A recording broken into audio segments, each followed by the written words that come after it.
Começando mais um bate-papo aqui no Toque de Bola Cast, e hoje a gente tem a honra de receber ele que é ator, apresentador, cerimonialista, influencer, fez diversos papéis aí que a gente vai conversar aqui no nosso bate-papo hoje. Tiago, seja bem-vindo, espaço aberto para você se apresentar a todos.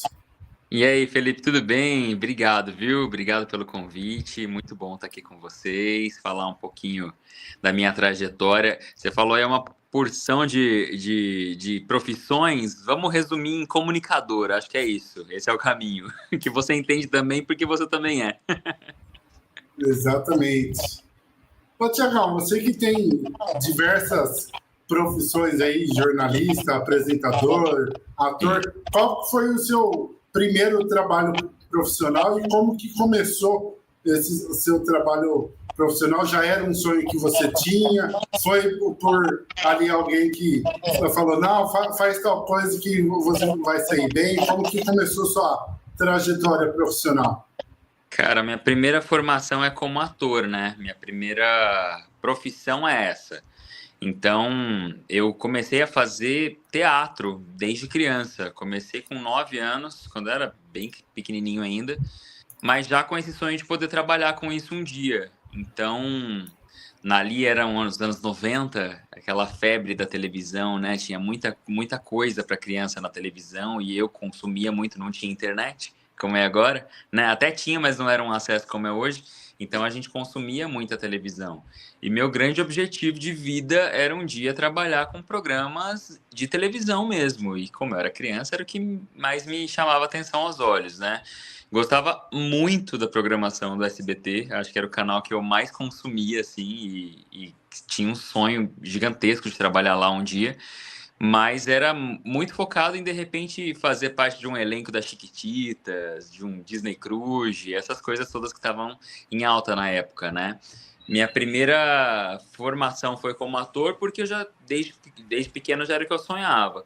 Mas o meu primeiro trabalho, de fato, com mídia, sendo visto pelas pessoas, foi no jornalismo, que foi uma formação que veio depois. Meus trabalhos como ator, trabalhei como ator profissional, mas não era nada de destaque em televisão, era mais voltado para teatro, para apresentações e tal. Fazia publicidade, um comercial aqui, outro ali, mas nada de grande destaque. Quando eu comecei a aparecer mesmo na televisão foi como jornalista, ator veio depois, apesar de ser a minha primeira formação.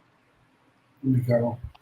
Tiago, você comentou uma questão que hoje a gente vê muito, né? Essa questão da internet, facilidade, principalmente das crianças. Hoje tem um celular, consegue ver notícias, seguir ali os seus fãs. E, ao mesmo tempo, também falando um pouquinho da área do jornalista, a gente vê muitas páginas, blogs, noticiando ali fake news, essa briga por quem solta a informação primeiro. Como que você vê esse crescimento da tecnologia, da internet, e, ao mesmo tempo, essas páginas que se soltam notícias fakes atrapalham um pouco quem quer ser um jornalista de cena, que trabalha ali arduamente dia a dia? Atrapalha completamente, né, cara? Não tem nem como a gente dizer o contrário disso. Eu trabalho como jornalista já tem 10 anos, né? Fiquei 3 anos na TV Band, depois fiquei mais 5 na TV Vanguarda, que é uma afiliada da Rede Globo aqui na região onde eu moro, São José dos Campos, e trabalhei nos últimos 2 anos numa TV legislativa, mas também como jornalista, e em todas elas, nessas 3 empresas, o compromisso com levar uma informação de qualidade, checada, apurada, é algo muito grande, né? Um comprometimento muito grande, porque você tá levando uma informação para muitas pessoas, então precisa ter ética e precisa ter cuidado, né?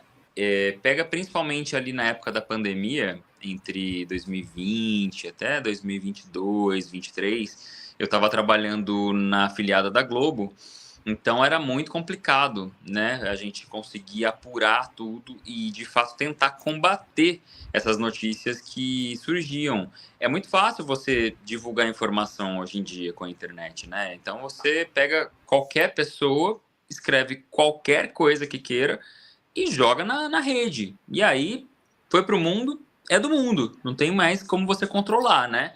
Se é verdade, se não é, vai caber ao jornalismo de qualidade realmente checar para poder trazer a informação certa. Mas aí realmente tem que estar muito alinhado com a credibilidade para que as pessoas vejam o que você publicou ou noticiou e acreditem em você e não naquela página que publicou uma fake news, né?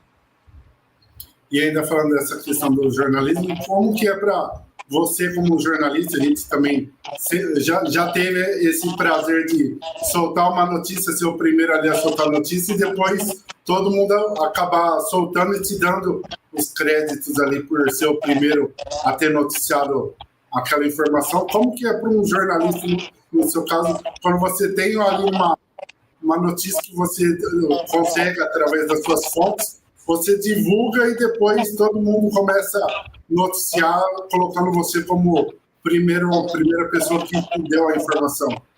Cara, tem bastante disso, né? Essa preocupação pelo furo, né? A gente chama isso de furo jornalístico. Você dá a notícia primeiro, você ser o primeiro veículo a passar aquela informação, o que é muito bacana, porque significa que você está antenado, né? Que você tem boas fontes, que você está correndo atrás da informação. Mas eu acho que é muito legal, especialmente quando é algo importante de ser disseminado, que a gente de fato compartilhe, né? Eu nunca tive muito essa sede de ser o primeiro. Já aconteceu de acontecer alguma coisa e de repente a minha equipe de reportagem ser a primeira a chegar. Mas nunca foi aquela ansiedade por ser o primeiro, e sim porque eu estava realmente fazendo o meu trabalho. Eu não sei como é que funciona isso em outras regiões, mas aqui onde eu moro, existem várias emissoras de TV, de rádio, existem portais, e todo mundo se conhece. Então, quando tem alguma notícia, todo mundo vai para o mesmo lugar, né? Seja o primeiro, o segundo, o terceiro, o décimo a ficar sabendo. O importante é que todo mundo alguma hora vai para aquele local para buscar informação. E eu acho muito bacana quando existe união entre essa classe, né? Porque a gente vê muita briga por audiência, né? Por pontos, por acessos e tal.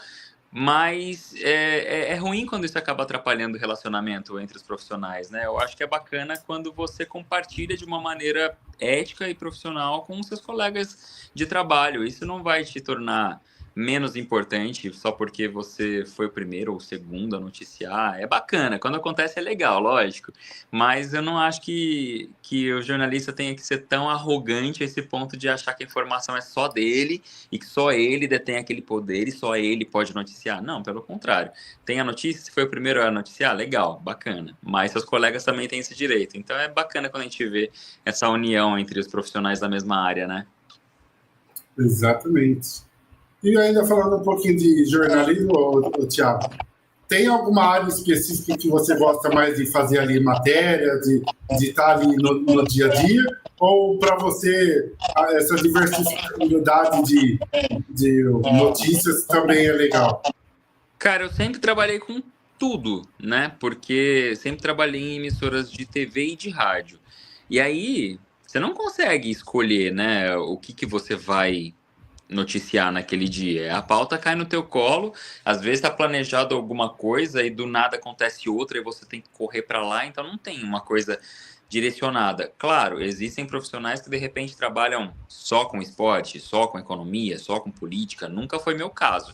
Eu sempre tive que cobrir todas as editorias. Em algumas eu gosto mais, outras eu domino menos. Esporte, por exemplo, é uma coisa que eu nunca dominei, mas sempre precisei cobrir. E aí você faz o quê? Você corre atrás de buscar informação. Isso é o legal da gente ter o networking, da gente ter bons contatos e bons colegas de trabalho, porque eu sempre tive amigos repórteres que são excelentes na área do esporte. E eu, que nunca fui, foi ali com eles que eu fui buscar informação. Então, precisava saber como é que, não sei, quais são as regras do futsal. Nunca acompanhei futsal na vida, corria para o colega ali que ele me falava. Então, assim, a gente tem que fazer um pouquinho de tudo, tem que ser generalista, né? É um negócio que para mim, sempre foi a minha realidade. Mas se eu for falar para você coisas que eu gosto muito de trabalhar com comportamento, que é mostrar dia a dia mesmo das pessoas, hábitos e tal. Eu gosto bastante de matéria de saúde e principalmente qualquer assunto relacionado ao universo pet, animais de estimação. Já virou uma marca minha, assim. Eu sempre trabalhei com quadros, programas na TV e na internet com essa temática. É o que eu gosto de cobrir, é o que eu mais gosto de tudo, assim, o que eu mais tenho prazer é falar sobre bicho. E como que é para o jornalista, Tiagão, quando você vai no local, grava, e aí depois você tem que fazer a sonora, né? Como que é para o jornalista desenvolver essa sonora? Você vai ali no percurso da redação já pensando no que você vai falar, nas imagens que você vai fazer para encaixar com a sonora que você tem para fazer depois. Como que funciona esse processo? Tem que pensar, né? Porque senão fica tudo muito Deus dará. E a gente sabe que no jornalismo o tempo é muito precioso. Então não dá pra gente se dar o luxo de perder tempo na hora de fazer um material, né? A sonora, como você disse, na verdade é um nome jornalístico para entrevista, né? Quando a gente vai entrevistar alguém, sei lá, você tá fazendo uma sonora comigo agora, você tá me entrevistando, né? Você já tem, né, Felipe, um roteiro, perguntas, você sabe o que você quer, quais informações você quer tirar de mim. Eu acho que isso é o primeiro passo incrível para qualquer pessoa que for entrevistar outra, né? Você vai, como jornalista, você vai receber uma pauta, um produtor já fez aquela pauta, você vai ler as informações, você sabe qual é o encaminhamento dessa pauta, quer dizer, você sabe para que direção que você quer caminhar, porque pensa, os assuntos são ilimitados. O Sim. jeito que você pode abordar os assuntos, mais infinito ainda. Então, se você não tiver um direcionamento, um encaminhamento, você pode voltar com qualquer coisa. O repórter vai sair para a rua para gravar, ele pode te trazer qualquer tipo de matéria na volta. Então, se tiver um encaminhamento, você já sabe a direção que você quer seguir, ou você enquanto repórter, ou de repente a sua chefia ali na empresa onde você trabalha. Então tem que ter isso, você tem que ter uma direção para caminhar. E aí já facilita, por exemplo, se eu sei que de repente eu vou entrevistar você e eu quero saber mais sobre o seu podcast, eu não vou perguntar se você prefere calor ou frio, sabe? Qual que é a sua fruta favorita, porque isso não tem nada a ver com o assunto. É bacana por causa disso. Mas são práticas que a gente vai pegando com o tempo. É muito comum a gente ver, especialmente galera recém-formada, né? Pessoas que estão entrando agora na profissão ainda tem essa dificuldade de buscar, do que perguntar, de como fazer uma boa entrevista. Eu acho que o segredo primeiro, tem que ser bate-papo, não adianta nada você achar que é só aquela coisa de ler pergunta e responde. E segundo, você tem que prestar muita atenção no que a pessoa está te falando, está te respondendo. Porque senão, eu acho que o pior pesadelo de qualquer jornalista é quando você pergunta e seu entrevistado responde, então, como eu já te falei, é isso, isso, isso. Quer dizer, ele já te respondeu e você não prestou atenção naquilo que a pessoa tinha dito. Então, acho que é isso. Tem que ser uma conversa, tem que ser solto e tem que saber para onde caminhar. Mas também não se prenda muito, porque de repente você sai pensando que você vai falar sobre um assunto X e lá na hora você encontra uma realidade completamente diferente. Se você ficar preso na pauta, como a gente chama na faculdade de jornalismo, né? Se você for filho da pauta, você não vai conseguir tirar mais nada daquele entrevistado, porque você está preso numa pauta e você pode, de repente, explorar assuntos muito mais amplos, muito mais legais para o seu conteúdo. Ô, Tiago, já aconteceu com você, por exemplo, você tem ali a pauta que você vai sair para gravar, e aí ali em cima do horário, ali, aquela pauta que você ia gravar acaba caindo, entra outra no lugar. E como que funciona esse projeto? Você se prepara para aquela determinada pauta, pesquisa sobre o assunto, e aí acaba entrando uma outra no lugar com urgência, algum assunto que acaba bombando no momento, você acaba tendo que mudar da água para o vinho, né? Como que funciona para o jornalista isso? Já aconteceu várias vezes, mas normalmente, quando uma pauta que já estava certa cai para entrar em outro lugar, é porque chegou o que a gente chama no jornalismo de factual. É alguma coisa que acabou de acontecer, então alguma coisa inesperada. O que é um factual? Um acidente numa rodovia, um assalto a banco, alguma, não sei, explosão que aconteceu não sei na onde, esse tipo de coisas. Então, você não está preparado mesmo. É alguma coisa completamente inesperada.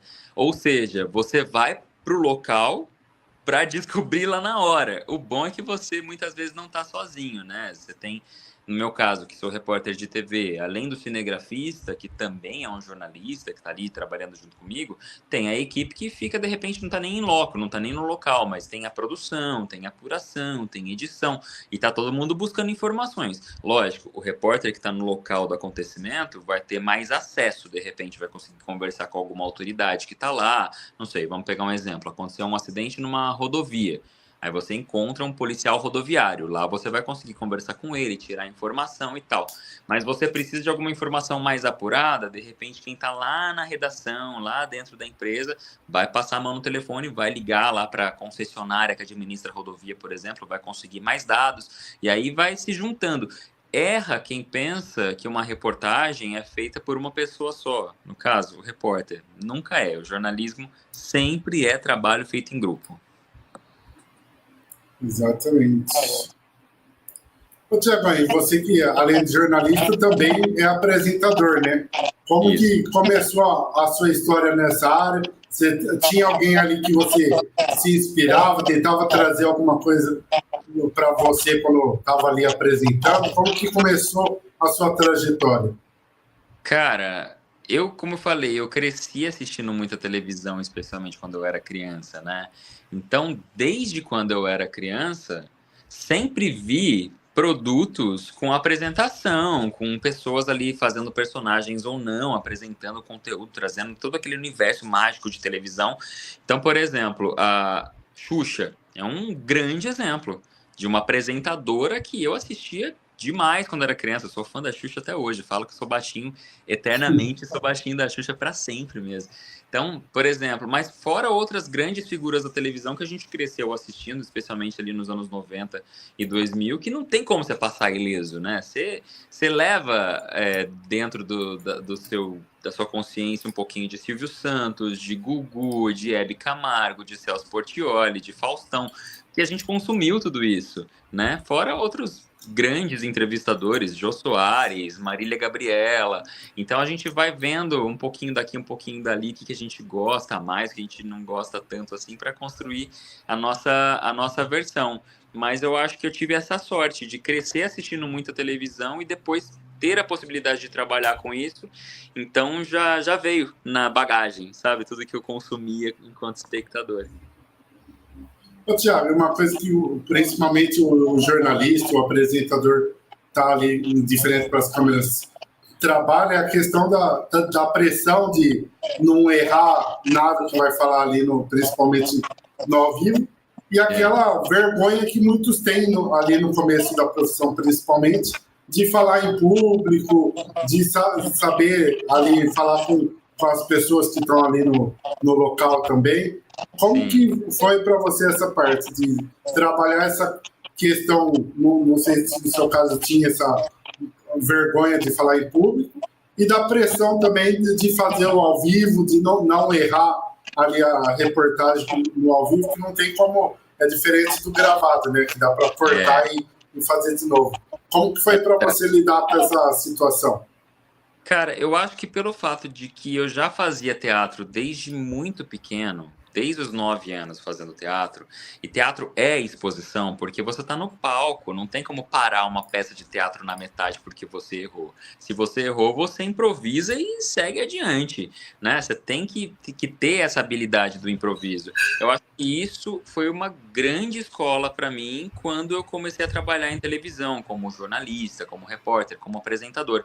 Porque daí já tinha isso, de saber que se eu escorregar aqui, eu tenho que dar um jeitinho de voltar para a linha. Se eu errei, eu preciso dar um jeitinho de contornar. Agora, o que é muito importante, é normal ter medo, é normal ficar ansioso, gaguejar, falar rápido demais ou devagar demais, especialmente quando você está começando e leva um tempo até você encontrar um jeitinho de fazer. Mas o que é muito importante é você ser fiel à sua identidade, não tentar imitar uma outra pessoa, não tentar imitar, não sei, eu gosto muito do César Tralli, aí eu vou começar a imitar tudo que o César Tralli faz. Vai ser bacana por um tempo? De repente, talvez até seja, porque você vai conseguir, né, pegar inspirações de um profissional que está há anos no mercado, que é incrível, ele realmente é muito bom no que ele faz. Mas o César Tralli já existe, então você não pode ficar imitando ele.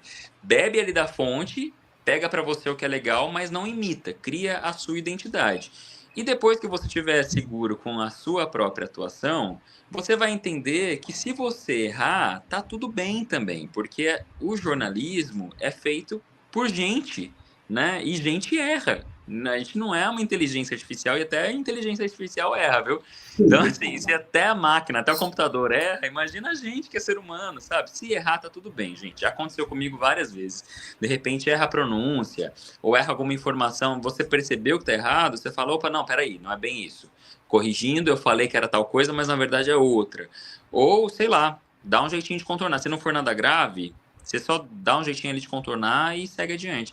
Erros vão acontecer, normal, acontece mesmo, a gente não é máquina. Acho que é isso que é o grande lance, a gente entender que jornalista é gente, né? Exatamente.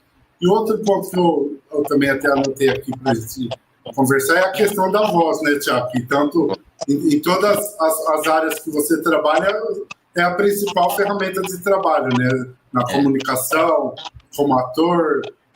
Como que é para você cuidar dessa questão da voz? Você faz algum exercício vocal de preparação? Quais os tipos de cuidado que você tem com a voz? Porque a voz é o seu principal objeto de trabalho em qualquer área, né? É verdade. Primeiro de tudo aqui, ó, água. Tá aqui, ó o tamanho da garrafa de água que tá aqui do meu lado. Vai falando e vai hidratando, vai bebendo água. É a melhor amiga da voz, né? Mas fora isso, sim, existem técnicas vocais, né? Para a gente aprender a usar a nossa voz numa região que realmente seja cômoda, que não vai te machucar, que não cause excessos. Existem milhares de exercícios de aquecimento vocal que são mais do que bem-vindos, especialmente antes de você começar a falar, gravar, entrar ao vivo no jornal, falar na rádio, seja o que for, qualquer profissional que vai trabalhar com a voz é recomendado fazer, e principalmente você ter, de repente, um fonoaudiólogo junto, né? Porque vão passar dicas ali bastante importantes para você trabalhar a sua voz na melhor região, da melhor maneira possível, sem gastar, sem machucar, né? Porque pode acontecer. Agora, acontece, né? A gente tá exposto. De repente você tá com a imunidade baixa, pega uma gripezinha ali e tal. Aí você precisa ter uns truquinhos, andar com uma pastilhinha daquela de garganta sempre ali na bolsa e tal, pra você ir contornando a situação. Mas acho que a dica número 1 é água, em primeiro lugar, e aquecimento vocal também. Isso é. Você falou da sua garrafinha aqui, ó. Então, tamo junto, ó. Vou até tomar uma golada aqui agora. Ô, Tiago, você que, como você comentou lá atrás, você já a primeira profissão sua foi ator, só que aí você migrou para essa parte jornalística, mas continuou fazendo ali o seu trabalho de ator também, né? Como que surgiu o convite para você trabalhar no SBT, fazer o papel de ator do O Pica-Pau Amarelo, que tem um significado gigantesco não só para crianças, mas para adultos também, que foi um marco na vida de muita gente. Como que foi para você receber esse convite? E quando soube o papel que você ia fazer no Visconde Sabugosa, que também tem um marco gigantesco, né? É verdade. Tem, acho que todo mundo neste país sabe o que é Sítio do Pica-Pau Amarelo. Todo mundo conhece Monteiro Lobato e as personagens. Não tem como, né? Porque é o maior símbolo da literatura infantil que a gente tem. E para mim é incrível por 2 motivos. Primeiro, porque eu moro em Caçapava, minha cidade é Caçapava, que é vizinha de Taubaté, que é justamente onde Monteiro Lobato nasceu. Ele é taubatiano. Então, assim, nós dois somos da mesma região. Ele é daqui, ele é gente da minha gente, sabe? Então é um significado ainda maior. Para além desse significado todo que ele tem para o Brasil e para o mundo, aqui para a região do Vale do Paraíba, que é interior de São Paulo, né? Mais ainda. E fora isso, existe em Taubaté um museu, Museu Monteiro Lobato, que é como se fosse um parque também, onde existe elenco com personagens, e eu trabalhei nesse elenco por bastante tempo. De 2009 a 2014, quando eu ainda nem pensava em fazer jornalismo, só trabalhava como ator mesmo, eu trabalhei como elenco do Sítio do Pica-Pau Amarelo de Taubaté, como personagem Pedrinho. E então, assim, sempre teve muito atrelada a minha história desde a infância, por causa de livros e de televisão, porque sempre passou, né, a série da TV, da Globo e tal. Fora que sempre existiu esse espaço na cidade vizinha, que eu sempre visitei desde criança, e o fato de Monteiro Lobato ser aqui da minha região, né? Então esse significado é muito grande. Mas jamais pensei em trabalhar numa adaptação para televisão, até porque já fazia muito tempo, né, que a gente não tinha uma adaptação da obra de Monteiro Lobato para televisão. A última vez que isso tinha acontecido tinha sido em 2007, com a Globo. A última versão do Sítio foi em 2007 com a Globo, depois teve desenho animado, lá para 2012, eu acho. Mas daí, obviamente, não era com gente, era desenho, né? Então, o Jefferson Cândido, que é o nosso diretor e roteirista da série O Pica-Pau Amarelo no SBT, ele começou a adaptar uma nova versão, desta vez para o SBT, e sempre foi um sonho dele, né? Porque ele é muito fã, ele gosta muito, ele entende muito, ele estuda muito Monteiro Lobato. E a gente se conhecia de rede social. Eu acompanhava bastante o trabalho dele como diretor no SBT, não só diretor do Pica-Pau Amarelo, que era um projeto que já estava acontecendo, eu entrei depois, mas não só diretor do Pica-Pau Amarelo, como de outros produtos e programas ali do SBT também. Ele é diretor, por exemplo, do programa Silvio Santos com a Patrícia Bravanel. Sempre acompanhei bastante o trabalho do Jeff, e ele, por sua vez, acompanhando o meu trabalho, mas como jornalista, porque já fazia algum tempo que eu não estava trabalhando como ator. Desde 2018, que eu tinha entrado nessa afiliada da Globo, tinha essa regra na empresa de que a gente não poderia fazer outros trabalhos a não ser trabalhar com eles. Então eu já não podia mais trabalhar como ator em lugar nenhum, em grupo de teatro, nem nada do tipo. Tinha essa limitação. Mas a gente se conhecia e vez ou outra eu postava algum TBT, alguma coisa dos meus trabalhos como ator que o Jefferson via, até que em 2024, não, acho que foi finzinho de 2023, talvez. Não me lembro exatamente, mas acho que foi por aí. Ele me mandou uma mensagem no Instagram perguntando se ainda trabalha como ator. E aí eu já não estava mais na afiliada da Globo, estava trabalhando na TV Câmara de São José dos Campos. Já tinha essa liberdade para poder assumir outros trabalhos e falei sim, quando eu consigo conciliar tudo, né, a minha rotina no trabalho com a atuação de ator, ainda trabalho como ator sim. Daí ele falou: "Ah, então, a gente está com uma série, o Pica-Pau Amarelo, não sei se você conhece". Falei: "Conheço, acompanho faz tempo aí nas suas postagens". E ele falou: "Então, a gente vai começar as gravações da segunda temporada em breve, mas o ator que faz o Visconde de Sabugosa talvez não possa continuar com a gente. Você teria interesse em substituir?".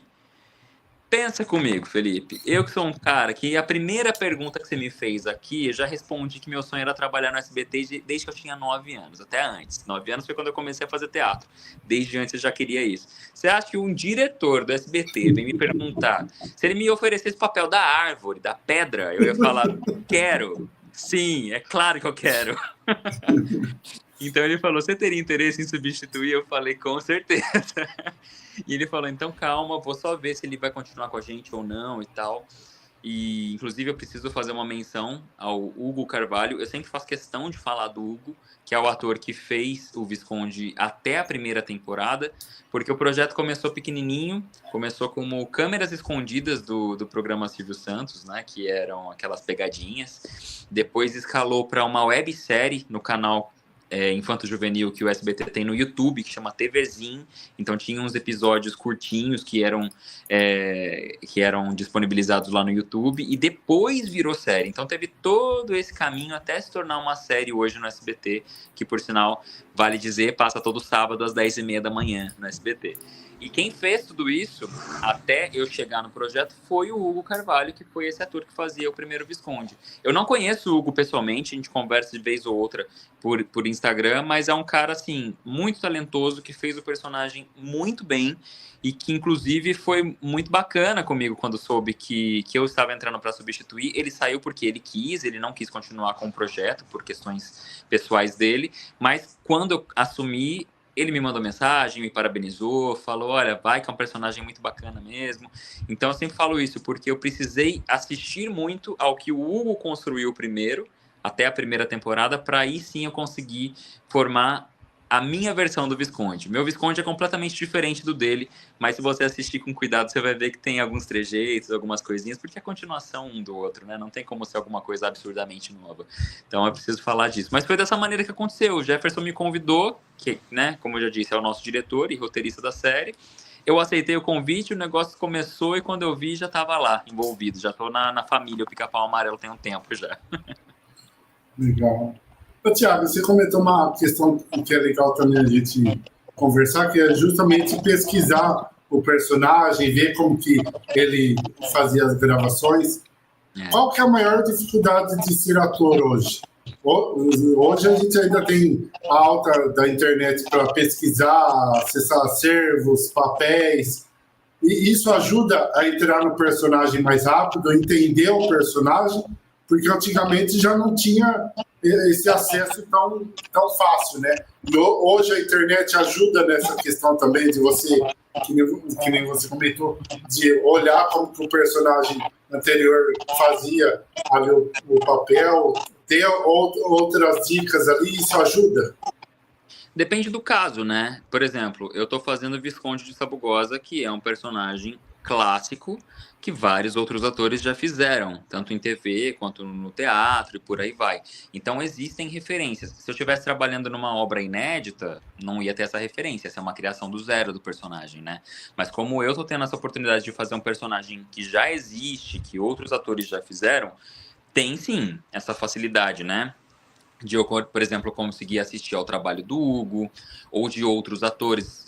André Valle foi, assim, na minha opinião, o melhor Visconde de todos os tempos, que foi o ator que fazia o Visconde ali na década de 70 e 80 no seriado da Globo. É o Visconde clássico, mas existiram outros. Então é bacana porque a gente consegue ter acesso a essas referências. Porém, ao mesmo tempo, eu acho que existe uma linha tênue, e aí é um perigo de você acabar imitando. Isso não é legal. Lembra o exemplo que eu acabei de dar do César Tralli em relação Sim. ao jornalismo e da pessoa de repente se inspirar muito e acabar copiando? Eu acho que isso também não é legal.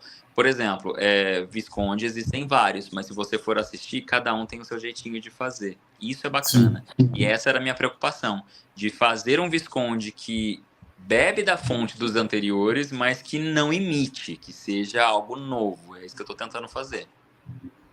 E tem alguma diferença, Thiago, quando você vai gravar um personagem ali para um programa de TV, uma série de TV, para um personagem que você está fazendo no teatro? Ah, tem. A mídia é completamente diferente, né? Você fazer teatro é absurdamente diferente de fazer TV. Na TV é isso que você falou, a gente consegue parar, faz, refaz.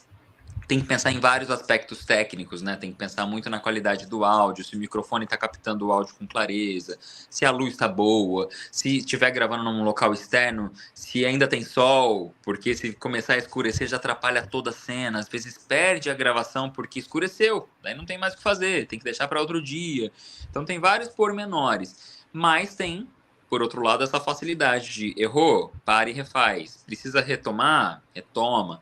No teatro não tem isso. No teatro você vai pro palco e se vira. Errou a luz? Vai no escuro. O som não saiu? Inventa alguma coisa.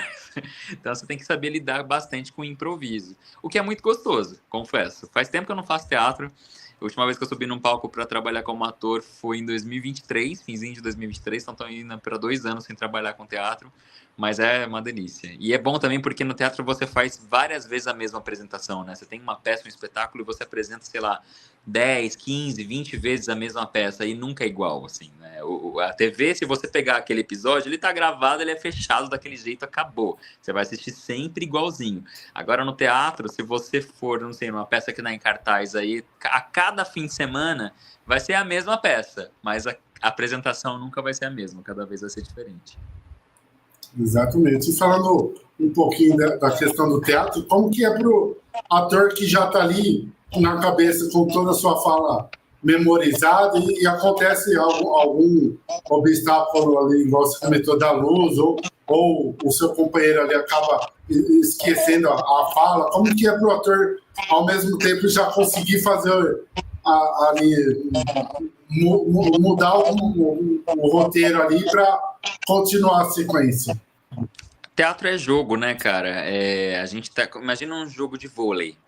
Você tá no seu time ali, você não pode deixar a bola cair, né? Se cair é ponto do adversário. Então é como se você estivesse jogando vôlei o tempo inteiro e essa bola sempre tem que estar em movimento. Eu jogo pra você, você joga pra mim.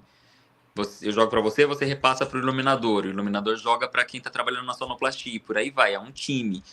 E se um dá uma derrapada, é sua função, se conseguir, se tiver ao teu alcance, levantar aquilo de novo, né? Então, de repente, a luz não acendeu no lugar certo, encontra onde está a luz e vai para ela, sabe? Seu companheiro de cena esqueceu o texto, você sabe a continuação, tenta dar um jeitinho ali de puxar da boca dele, dar algum sinal, dar alguma coisa.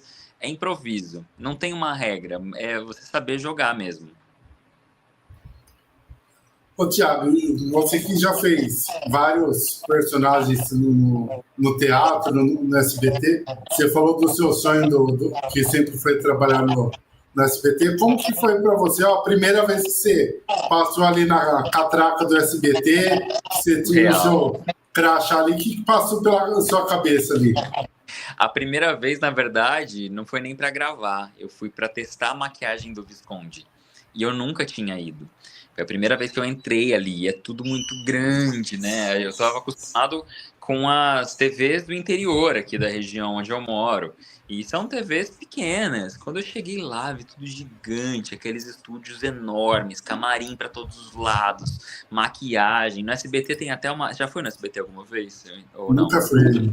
Nunca foi. Quando você for, você vai ficar boquiaberto, porque tem quadra, tem bosque com área verde, tem piscina, tem um monte de coisa. É um lugar lindo, é incrível. Então entrar ali e saber que eu não tava só passeando, que eu tava indo para trabalhar. Eu confesso, cara, já faz um ano que eu frequento o SBT e eu ainda fico com o coração apertadinho quando eu chego lá. Eu dou um negócio tipo, meu Deus, eu não acredito que isso aqui tá acontecendo. É muito bom. Ô, Thiago, você que trabalha em várias áreas, tem alguma área que você é mais conhecido na rua pelas pessoas? Tem alguém que lembra você como Visconde ou como jornalista? Já tem algum marco assim que as pessoas falam, é o Thiago que faz o papel do Visconde, é o Thiago jornalista. Sim, as duas coisas. Aconteceu, de Visconde é mais recente, né? Porque eu comecei a gravar no ano passado, mas a série comigo, a série com os episódios que eu gravei, começaram a passar agora, no meio do ano. Então ainda é recente, mas a gente participou de muitos programas, Teleton, Domingo Legal, de noite com o Danilo Gentili, a gente foi em vários. Então as pessoas viram, e eu sou muito ativo em rede social, né? Eu posto bastante, eu fiz algum trabalho, eu já gosto de divulgar para as pessoas estarem por dentro do que está rolando na minha carreira e tal. Então já aconteceu, já tá no shopping, por exemplo, e vira uma criança e fala, você é o Thiago que faz o Visconde? Posso tirar uma foto com você? Já aconteceu, mas com o Visconde é um pouquinho mais difícil porque a caracterização dele é muito pesada, né? Muda Sim. muito, não dá pra mim enxergar ali. Tem o narizão que a gente coloca, tem peruca, cartola, pinta meu rosto inteiro de amarelo, então vira realmente um personagem mágico, quebra totalmente a aparência Thiago, né? Mas eu trabalhei, como eu falei, já trabalho há 10 anos como jornalista aqui na região. E especialmente quando eu trabalhava em TV aberta, que os últimos 2 anos eu trabalhei em TV legislativa, né, ligada à Câmara Municipal de São José dos Campos. Então era um público um pouquinho mais restrito. Mas nos 8 anos anteriores, foram 3 anos de Band e 5 anos de TV Vanguarda, que é a Globo aqui da região. Muita gente assiste. Então, por mais que já tenha 2 anos que eu não trabalho mais nessas emissoras, ainda hoje tem muita gente que me conhece por ser jornalista dessas emissoras. Então acontece. Eu acho que aqui na região, especialmente pelo meu trabalho como jornalista do que como ator. Mas aconteceu já como ator também. Ô, Thiago, você que trabalha em todas essas áreas, qual que é o seu maior sonho profissional? Você sonha hoje trabalhar só como ator, continuar essa trajetória? Você sonha em crescer profissionalmente na questão do jornalismo? Qual que é a sua área que você tem prioridade e sonho profissional? Cara, eu gosto tanto de tudo que eu faço e é tudo tão diferente, né? Trabalhar como ator é uma coisa completamente diferente de trabalhar como jornalista. Trabalhar com podcast, que eu apresento podcast também, é completamente diferente de trabalhar como mestre de cerimônias. E ao mesmo tempo, tudo é comunicação. É gostoso demais estar presente em tudo isso. E é legal que esses projetos eles vão chegando esporadicamente e um vai complementando o outro. A gente vai conhecendo mais gente. A área da comunicação é muito rica, né? E tem muita gente talentosa, então conhecer gente é muito bacana. Mas se eu for falar para você, o que eu mais gosto de fazer hoje é trabalhar como apresentador e como ator. Então são essas duas áreas que eu quero realmente levar para frente, assim, se não me faça escolher, que eu quero fazer de tudo, não quero parar de experimentar um pouquinho aqui, outro um pouquinho ali. Mas se for para escolher, eu prefiro pensar em dar andamento, assim, dar crescimento para minha carreira como apresentador e como ator. Dentro do SBT seria um sonho magnífico também. Seria incrível. Ô, Tiagão, quem te acompanha, quem te segue nas redes sociais, também percebe o seu amor pelos bichinhos, né? Pelos animais, que você tem bastante fotos ali. Como que começou esse amor pelos bichinhos? Você tem algum animal de estimação ou tem desejo de ter algum animal de estimação? Eu tenho 4 cachorros, que são os amores da minha vida.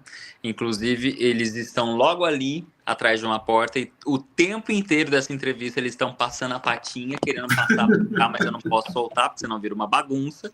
Mas eles são os meus filhos. Luna, acabou de latir, ó. A Luna, o Snow, a Milu e o Aladdin. São meus 4 cachorros. Mas hoje eu tenho 4 cachorros, quando na verdade já tive muito bicho a vida inteira. Sempre gostei, desde criança, desde muito pequenininho. Minha família gosta de bicho, acho que não tanto quanto eu, mas sempre gostou, minha família sempre gostou de bicho. Então eu já tive coelho, hamster, aquário com peixinho, calopsita, periquito, até galinha já tive. E porquinho da Índia, e eu adoro estar em contato com bicho. E nunca tinha tido a oportunidade de trabalhar com eles no sentido de criar conteúdo, né? Mas quando eu estava na Band, foi a primeira emissora grande que eu comecei a trabalhar. Eu comecei um projeto de ter um programa com essa temática pet. Acabou que eu saí da emissora antes disso se concretizar. Quando eu estava na TV Vanguarda, afiliada à Globo, aí eu consegui botar isso em prática. Eu tinha um quadro semanal no jornal que eu sempre falava de bichos. Era uma coisa um pouquinho menor, devia ter entre 10 e 12 minutos a cada semana para trazer esses temas. E quando eu saí da Vanguarda e passei para a TV Câmara, eu comecei a ter um programa mesmo. Daí esse com meia hora de duração, trabalhando sempre algum assunto relacionado aos animais de estimação. É o que eu gosto mesmo, fora o que eu faço para a internet, né? Então eu produzo bastante conteúdo sobre bicho para a internet também. Legal. Tiagão, para quem quer ser um ator ou uma atriz, quer ser um apresentador, um jornalista, qual conselho, qual dica você daria para quem está ali no começo, tem aqueles primeiros obstáculos que são normais de qualquer profissão?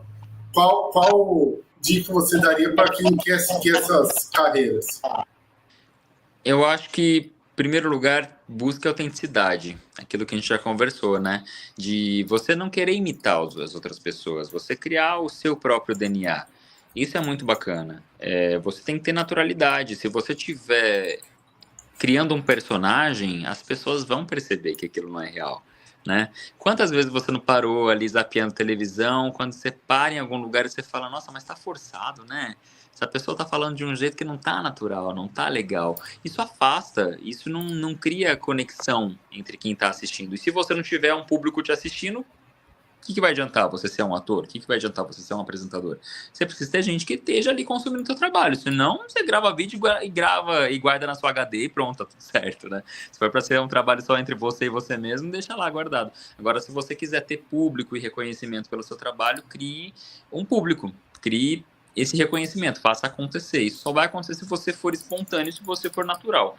Mas, aquela coisa, não tenha medo de errar, tá tudo bem errar. Errou, levanta e segue, encontre as suas referências, encontre em quem você vai se espelhar, não imite, mas se alimente daquilo e continue estudando muito, batalhando, assista o que você gravou, assista o que você produziu para você ver se ficou bacana, onde que você precisa melhorar. Tem muita gente que não gosta, né? Depois que gravou, fala, putz, não quero nem olhar, não quero nem saber. É terrível, concordo, também já tive muito disso. Mas eu acho nunca, né? Quem nunca, isso faz parte. Mas eu acho que se eu não tivesse engolido esse receio de assistir os meus próprios materiais, talvez eu não tivesse identificado algumas coisas que eu acho que eu errava no começo, né? Então eu identifiquei, por exemplo, falava muito rápido. Aí eu assistindo me incomodava, falava, pô, não posso correr tanto assim, preciso segurar um pouquinho a onda. Aí segurava, né? A gente vai identificando o que precisa melhorar consumindo o nosso próprio trabalho.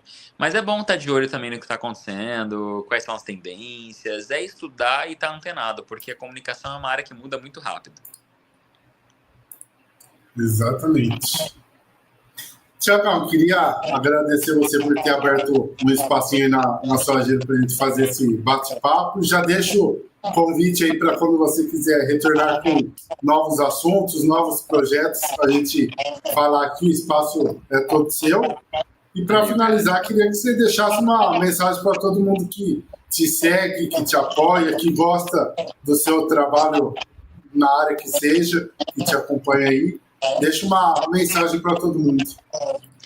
Pessoal, muito obrigado a vocês que acompanham o meu trabalho, que acompanham o meu lado ator e jornalista também, né? Que estou sempre aí nessas duas áreas. Obrigado mesmo. A gente tem que trabalhar, como eu acabei de falar, por quem assiste, por quem consome. Então, eu agradeço a vocês que acompanham o meu trabalho, porque vocês é que fazem isso fazer sentido. Quero agradecer você também, Felipe. Obrigado pelo convite. Bom demais estar aqui com vocês, tá?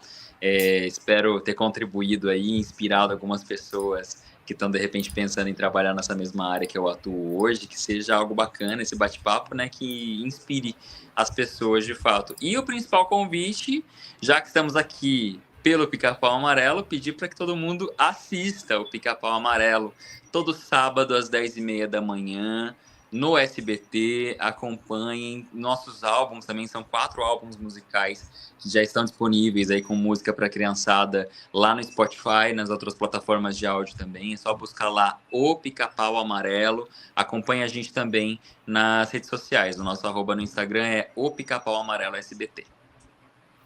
Então tá aí, convite feito é mais do que uma convite, né, Thiago? É uma convocação que o Pica-Pau Amarelo tem uma tradição gigantesca e é aqueles desenhos que não faz mal para ninguém assistir, né?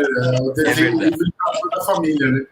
É verdade, é isso. Essa preocupação em levar conhecimento para as crianças, né? Que seja alguma coisa lúdica, divertida, mas que também tenha conteúdo. É uma coisa muito pensada para as crianças de hoje em dia. Apresentar para nova geração o que a gente, que já tem mais de 30, já acompanhava quando era pequenininho. Chegou a vez deles agora também terem essa oportunidade com uma linguagem feita para eles, né? Nessa nova geração, com essa nova criançada aí, com os interesses deles. Então é bacana, é diversão e é conteúdo. Conta aí, Thiago Bezerra, apresentador, comunicador, ator, fazendo esse bate-papo conosco. Como ele já fez o convite, acompanhe ele no SBT, no Pica-Pau Amarelo. E, Thiago, mais uma vez, obrigado por ter aceito o nosso convite. E estamos aí de braços abertos para quando quiser fazer outros bate-papos de outros assuntos. Combinado. Muito obrigado e até a próxima. Obrigado, Thiagão.